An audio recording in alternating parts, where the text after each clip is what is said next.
السلام علیکم ورحمۃ اللہ وبرکاتہ۔ الحمد للہ رب العالمین، والصلاة والسلام علی رسولہ الکریم، اما بعد فاعوذ باللہ من الشیطان الرجیم، بسم اللہ الرحمن الرحیم۔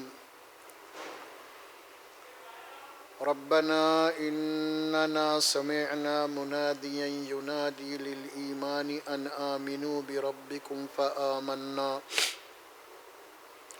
ربنا فاغفر لنا ذنوبنا وكفر عنا سيئاتنا وتوفنا مع الأبرار ربنا وآتنا ما وعدتنا على رسلك ولا تخزنا يوم القيامة إنك لا تخلف الميعاد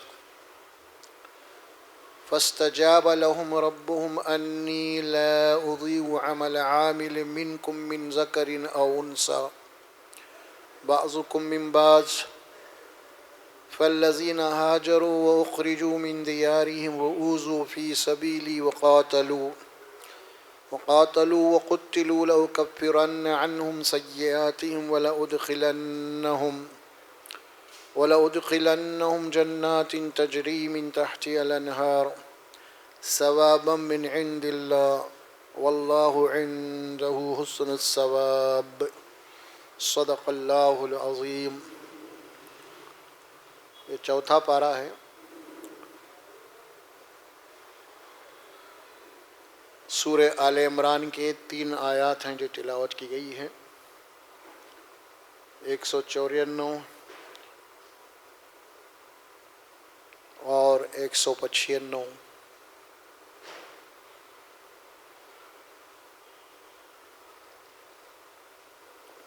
آیات کریمہ یہ جو تلاوت کی گئی ہے،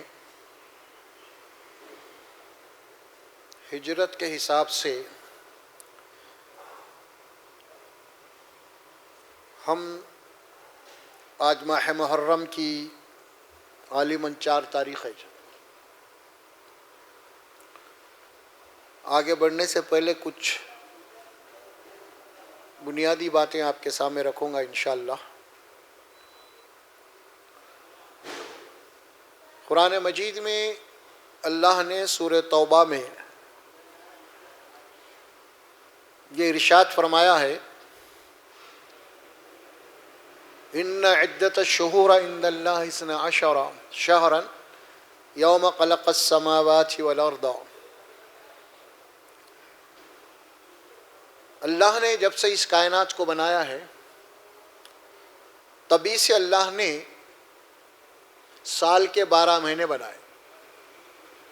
دیکھیے، اب کسی بھی قوم میں سال کے 12 ہی مہینے ہوں، ایسا نہیں کہ مسلمانوں کے 12 ہے تو دوسروں کے پاس کچھ 13 ہے، کسی کے 15، ایسا نہیں ہے، سب کے پاس 12 ہے۔ اب یہ الگ بات ہے کہ کسی کا نیا سال کوئی اور مہینے سے شروع ہوتا ہے، کسی کے بعد اور مہینے سے، وہ الگ بات ہے، لیکن ہے تو پورے 12 مہینے۔ یہ اللہ تبارک و تعالیٰ فرماتے ہیں کہ جب ہم بنائے کائنات کو، تبھی سے سال کے 12 مہینے بنائے ہیں، اور اس کے متعلق فرمایا کہ ذالک دین القیم، یہی دین ہے، مضبوط بھی ہے اور قائم بھی ہے شروع سے۔ اور منہا اربعۃ حرم، اور سال کے 12 مہینوں میں اللہ نے 4 مہینے حرمت والے، احترام والے بنائے، خصوصیت کے ساتھ۔ تسلسل کے 3 مہینے آتے ہیں حج کے لیے، ایک مہینہ اس میں علیحدہ رجب کا مہینہ، جو اس زمانے میں خاص طور پہ عمرے کے لیے مخصوص تھا، اسی لیے تاکہ لوگ جو ہے دور دراز سے آنے والے جو ہے اس مہینوں کا احترام کریں، لڑائی جھگڑا لوٹ غارت گری کا اس کا احترام کریں۔ اس اعتبار سے اللہ نے یہ فرمایا، اور آگے چل کے یہ بات فرمایا وَلَا تُظْلِمُوهُنَّ فِي أَنفُسِهِنَّ، لہذا تم ان مہینوں میں ظلم مت کرو اپنے آپ پہ۔ تو اس اعتبار سے سال کے 12 مہینے اللہ نے بنائے ہیں، اور شریعت میں سال کے 12 مہینوں میں صرف 2 مہینے ایسے ہیں جس میں اللہ تبارک و تعالیٰ نے کچھ مخصوص احکامات دیے ہیں۔ ماں باقی کے جو 10 مہینے ہیں نارمل ہیں پورے۔ وہ 2 مہینے کون سے؟ ایک رمضان ہے اور ایک ذی الحجہ ہے۔ رمضان کا مہینہ آ گیا تو اس میں احکامات روزے تراویح وغیرہ وغیرہ تہجد کی نمازیں ہیں، بہرحال جو بھی ہے، لیکن اس کے احکامات ہیں، قرآن میں بھی ہے، سنت رسول اللہ میں بھی ہے۔ دوسرا مہینہ ہم کو آتا ہے وہ ہے ذی الحجہ۔ ذی الحجہ کا جب مہینہ آئے گا تو اس مہینے کے اندر بھی کچھ مخصوص احکامات، اللہ کے گھر تک اس کی زیارت کرنا، حج کرنا، زندگی میں ایک مرتبہ جو اس مقام تک جانے کی مالی اور جسمانی طاقت رکھتے ہوں، اس کے بعد پھر وہاں کے احکامات ہیں۔ اور پھر یہ 2 مہینے جو اللہ نے فرمائے ہیں نا، یہ رمضان اور ذی الحجہ، تو اس 2 مہینوں میں ظاہر ہے کہ وہ مہینہ آئے گا تو تبھی وہ احکامات و عبادات آئیں گے۔ ایسا نہیں کہ حج کا مہینہ آ گیا لیکن اس کو آگے پیچھے کر کے چلو بھئی ہم دوسرے مہینے میں حج کریں گے، ایسا نہیں ہے وہ۔ اسی طرح رمضان کا مہینہ آ گیا، چلو دوسرے مہینے کو رمضان ہم کہہ لیں گے، ایسا نہیں۔ تو جو اللہ نے مخصوص احکامات دے دیے وہ یہ ہے ذالک دین القیم، یعنی یہی سیدھا اور مضبوط دین ہے اللہ کی طرف سے، قدیم۔ تو 2 مہینے میں احکامات ہیں، باقی کے 10 مہینے کوئی احکامات نہیں ہے۔ جو میں آپ کو اسی لیے برس کر رہا ہوں، ہمارے پاس ہر مہینے میں کچھ تو بھی نکالتے ہیں۔ کبھی ربیع الاولی آ گیا تو اس میں کچھ نکال دیے، کبھی 11ویں کا مہینہ اس میں کچھ نکال دیے، کبھی رجب کا مہینہ آ گیا تو اس میں کچھ نکال دیے۔ تو ہر مہینے میں کچھ نہ کچھ ہے وہ۔ اور رمضان اور بقرعید کے اٹکے جو بھی باقی کے 10 مہینے میں جو بھی ہم کر رہے ہیں نا، وہ دین میں اضافہ ہے، وہ گمراہی ہے، وہ گمراہی ہے۔ چاہے وہ رجب کا مہینہ آ گیا تو آپ اگر اس کو معراج کی رات بھی منا رہے ہیں تو وہ بھی گمراہی ہے، کوئی احکامات نہیں ہے، سب اپنی طرف سے کر رہے ہیں ہم یہ سب۔ یا محرم کا مہینہ آ گیا تو اس میں جو بھی کر رہے ہیں دین سمجھ کے، یہ سب گمراہی ہے۔ یا پھر 12 ربیع کا مہینہ آ گیا تو اس میں جو بھی ہم کر رہے ہیں اپنے طور پہ، کوئی حکم نہیں ہے اللہ کا، کوئی سنت نہیں ہے، وہ سب گمراہی ہے، سب گمراہی ہے۔ اور مسلمانوں کی 90% آبادی یہی کام کر رہی ہے جو گمراہی کا ہے۔ نہ تو قرآن میں اس کا کوئی حکم ہے، نہ تو سنت رسول اللہ میں کوئی اس کا حکم ہے، نہ تو صحابہ کرام کے پاس اس کا کوئی وہ ہے، اور نہ ہم جو 4 اماموں کو مانتے ہیں، 4 فقہ جو ہمارے ہیں، ان کے پاس بھی کوئی ان کے فقہی مسئلے میں بھی کوئی مسائل نہیں ہے اس سلسلے میں۔ تو پھر دین ہے کہاں؟ یا تو قرآن میں ملے گا، یا سنت رسول اللہ میں ملے گا، یا پھر صحابہ کے پاس ملے گا، یا پھر ہم جو فقہ مانتے ہیں جو انہوں نے فقہ بتائی اس کے اندر کہیں بھی نہیں ہے۔ یہ سب جو کچھ مسلمان کر رہے ہیں یہ سب گمراہی کے کام ہیں۔ ماہ محرم میں آیا، اس کے بعد جو کچھ بھی اور آپ کے سامنے آپ ماہ محرم کے متعلق جتنے بھی فضیلت ہیں اس مہینے کے آپ بتا رہے ہیں نا، یہ سب جھوٹی اور من گھڑی حدیثیں ہیں۔ کوئی کسی صحیح حدیث میں اس کا تذکرہ نہیں، نہ صحابہ کرام میں، کیونکہ واقعہ کربلا کا خود جو ہے نا سن ہجری 61 کا ہے، 61 ہجری، رسول اللہ صلی اللہ علیہ وسلم کے انتقال کے تقریباً 50 سال کے بعد کا واقعہ ہے یہ، ہم بتا دیے۔ اچھا، وہ جو روزوں کا تذکرہ ہمارے پاس آتا ہے محرم کے روزوں کا، پھر یہ محرم کے روزے جو ہے اس سے واقعہ کربلا سے کوئی تعلق ہی نہیں ہے، یہ بات بھی ذہن میں رکھیے بات۔ اور یہ جو روزے کا تعلق ہے وہ تو بنی اسرائیل سے اس کا تعلق ہے، بنی اسرائیل موسیٰ علیہ السلام سے، کوئی تعلق نہیں ہے اس کا۔ جو بھی یہ ذہن میں رکھ کے روزہ رکھتے ہیں یہ شہادت کا روزہ ہے، وہ بالکل غلط فہمی کے اندر مبتلا ہے، کوئی صحیح نہیں ہے یہ، کسی کے پاس بھی اس کی کوئی دلیل، کوئی ثبوت نہیں ہے دل میں۔ باقی کے جتنے بھی 10 مہینے ہیں بقرعید اور جناب علی رمضان کو چھوڑ کے کوئی احکامات کسی مہینے کے متعلق نہیں ہے، یہ آپ ذہن میں اچھی طریقے سے بٹھا لیجیے۔ آپ پوچھئے کسی سے بھی، علماء سے پوچھئے، مفتیوں سے پوچھئے، بھئی یہ جو کر رہے ہیں آپ کہ قرآن حدیث میں صحابہ میں یا کم سے کم کوئی امام کے پاس ہے کیا کوئی اس کے متعلق؟ کچھ بھی نہیں ہے، یہ سب کر رہے ہیں اور اسی کو دین میں گمراہی کہی، بات کہی، گمراہی ہے وہ۔ اور پھر اللہ کے نبی صلی اللہ علیہ وسلم کا ارشاد ہے کہ گمراہی ہے نا، یہ گمراہی دوزخ میں لے جانے والی ہے۔ نبی آتے ہیں دین بتانے کے لیے، آپ نبی کو چھوڑ کے اپنے طور پر جو دین نکالیے تو پھر جتنے بھی دین ہے دنیا کے اندر وہ سب اپنے اپنے باپ دادا کے طور پر چل رہے ہیں. اگر آپ بھی دین نکالیے اپنے طور پہ تو پھر نبی کی کیا ضرورت ہے آپ کو, قرآن کی کیا ضرورت ہے آپ کو پھر. لہٰذا یہ سب چیزوں کا منکر ہو جاتا ہے ایک مسلمان. قرآن کا بھی ہو جائے گا, سنت کا بھی ہو جائے گا, اماموں کا بھی ہو جائے گا, کیونکہ وہ ہم ہائی نہیں ہوئے, احکامات ہی نہیں ہے وہاں پہ. اسی لیے بات میں تفصیل سے یہ بنیادی طور پہ عرض کر رہا ہوں کہ ماہ محرم آ چکا ہے. اس محرم سے متعلق ہمارے پاس کیا کیا بگاڑ ہے, اللہ محفوظ رکھے. اس میں سمجھ پا رہے, اس کی ڈیٹیل میں آپ کو دوں گا انشاءاللہ. یہ آیا کہاں سے, اس کے سورسز کہاں سے آئی, گمراہی پھیلی کہاں سے, یہ انشاءاللہ یہ تو آج میں ہجرت کے متعلق گفتگو کروں گا.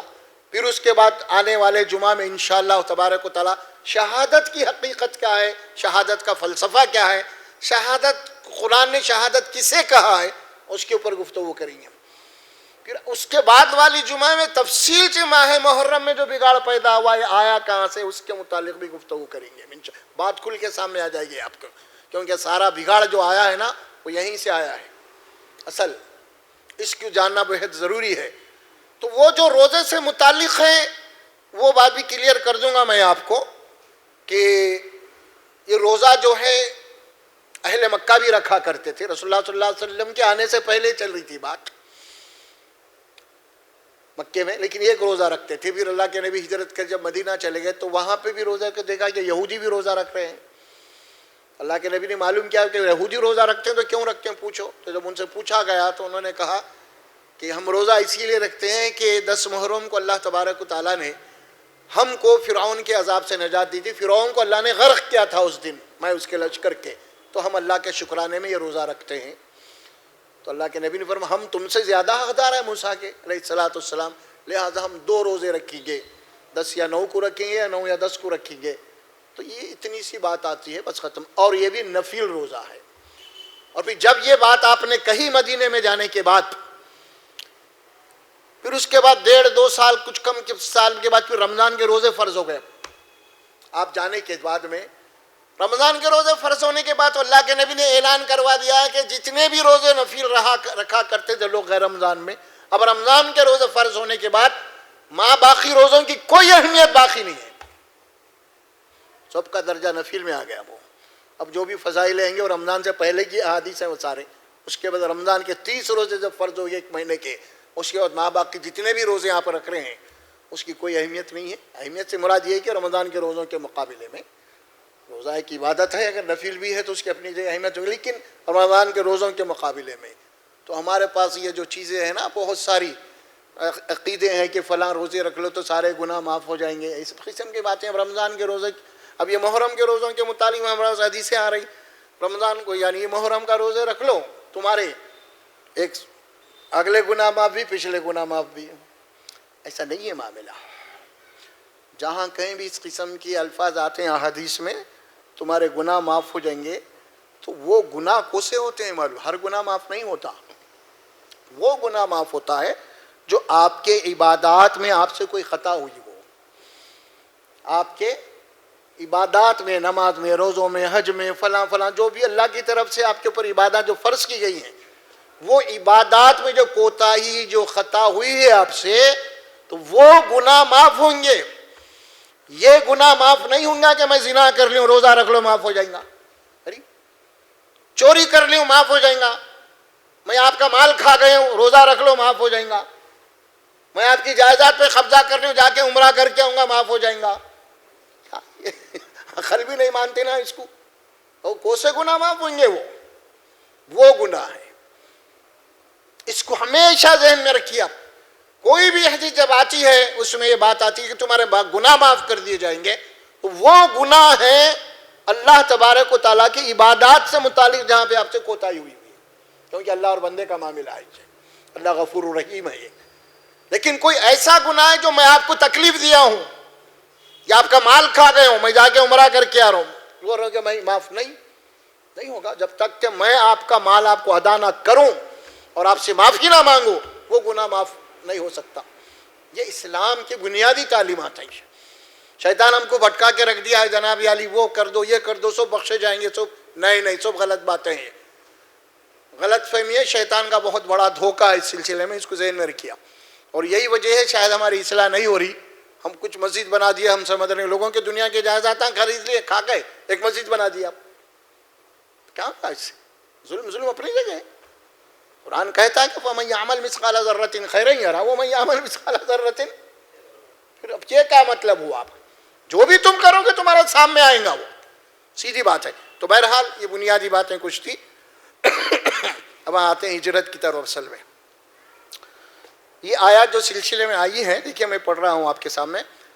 ربنا اننا سمعنا منادیا ینادی للایمان ان آمنوا بربکم فآمنا.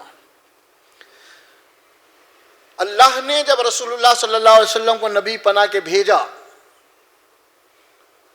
تو وہاں پہ یہاں دعا سکھائی جا رہی ہے ایمان والوں سے متعلق. خاص طور پہ انہوں نے کہا کہ ربنا اننا آمنا, ربنا اننا سمعنا, اے ہمارے پروردگار بے شک ہم نے ایک آواز دینے والے کی آواز کو سن لیا ہے, محمد رسول اللہ صلی اللہ علیہ وسلم جو ایمان کی دعوت لے کے آئے تھے.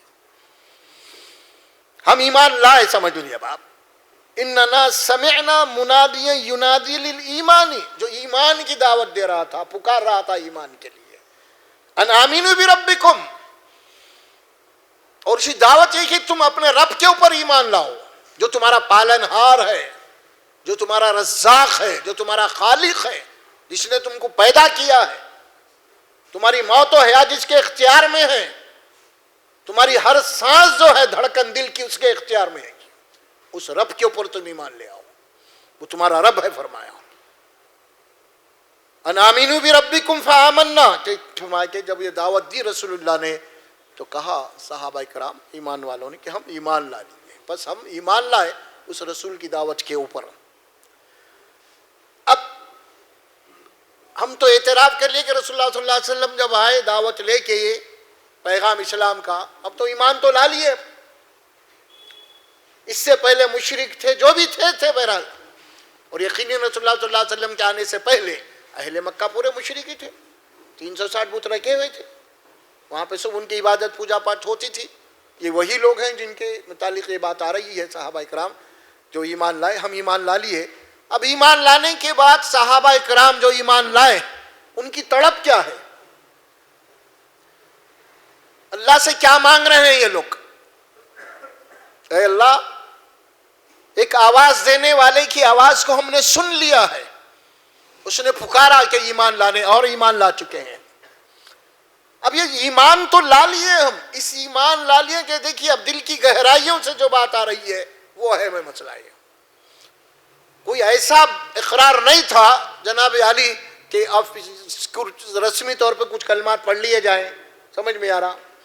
جیسے دولہے میاں پر نکاح کے خود پر قاضی صاحب رٹا دیتے ہیں نا, اگر واقعی میں نکاح کے اندر وہ قاضی کے جملے جو ہوتے ہیں نا اس کے پر حق رکھے تو کبھی انہیں بیوی کا حق تلفیق نہیں کر سکتا انہیں.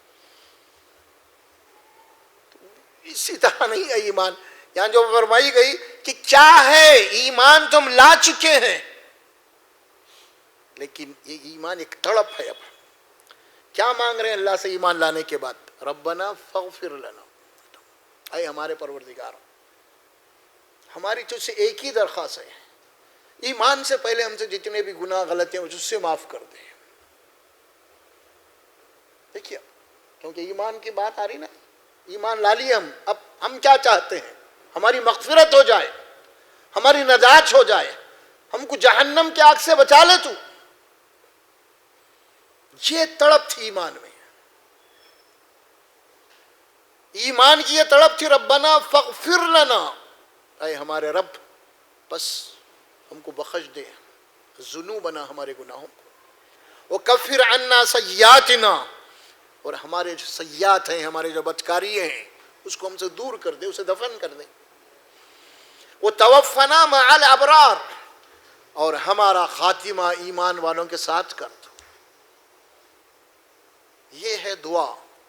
اللہ کے نبی صلی اللہ علیہ وسلم کی ایمان پیغام لے کے جب آئے اور انہوں نے اللہ آپ کے اوپر ایمان لایا, آپ کے پیغام کو قبول کیا, اس کے بعد ایمان لائے صحابہ کرام, اور ان کی تڑپ کیا تھی کہ ہمارے گناہوں کو معاف کر دیں, ہماری مغفرت کر دیں. یہ ہے اصل ایمان لانے کا مقصد. یہی ہے ہماری نظر جو ہے آخرت پہ ہو, مغفرت پہ ہو,